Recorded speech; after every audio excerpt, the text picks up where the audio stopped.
there, Michelle on the Solely Rested channel. Today we're talking about sunflowers. We grew a lot of them this year because we have 3 beehives.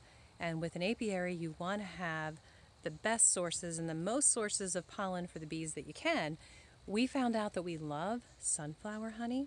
So I chose to have as many sunflowers as I could fit in every little square inch of our vegetable garden, around our barn, in our yard, wherever I could find a spot. I was planting sunflowers. I had quite a few different varieties, and as I'm now harvesting them, I'm keeping track of which ones are which so that when I go to label my seeds, I know what everything is. So next year I have all the seeds that I'll need and a whole lot more. But I wanted to show you a few things about sunflowers and harvesting them. This is just a little one that I don't have any more remaining in the ground to show you.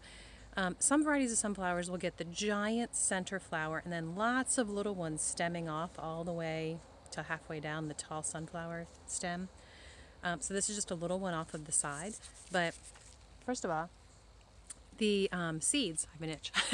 The seeds are the ovary of the flower. A sunflower is a composite flower. It has the ray flowers, which make up the beautiful yellow or orange petals.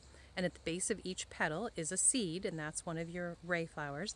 And then in the center, you have your disc flowers. And every single one of those little tiny flowers inside of the center, at the base of them is the ovary, which when it's mature is the seed. So when you harvest your sunflowers, you just want, it's kind of hard to do with one hand, you just want to scrape off all the dead flowers on top, and then look what you have underneath. You have all those wonderful sunflowers. And this is just a small one. On the giant ones, you wind up with hundreds of seeds. And I have one here that I broke, if I can find it. Yes. To give you an inside view. See there, you can tell how every little pocket, there's like a little pocket holding each seed, almost like a honeycomb, kind of the way it looks. So at the base of every flower, when you break off that flower, there's your seed, and each one of them are just hanging out inside its own little pocket. So there you have it. And then once you break off the top, you can, if it's not quite ready to harvest yet, not quite dry, you can break it off with maybe a foot or two of the stem left and hang it upside down to let it finish drying.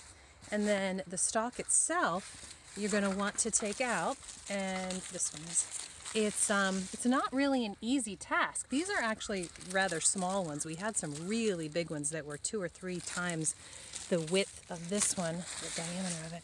But here you go. I just yanked it up and you can see the size of the root.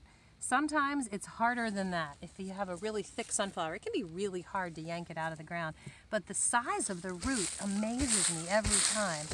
And you want to pound off as much dirt as you can, because this obviously is amazing dirt that the sunflowers have loved and grown in really well. So you don't want to take all that dirt over to your compost pile and then cart it back next spring, right? You want to leave as much of the good dirt here as you can, and then the rest of it can go to the compost. So there you have it. If you're thinking about growing sunflowers, I highly recommend it. I absolutely love the process from beginning to end, and I think there's something absolutely magical about discovering these seeds inside. Every time I get excited. Hope you're having a fantastic day in your neck of the woods.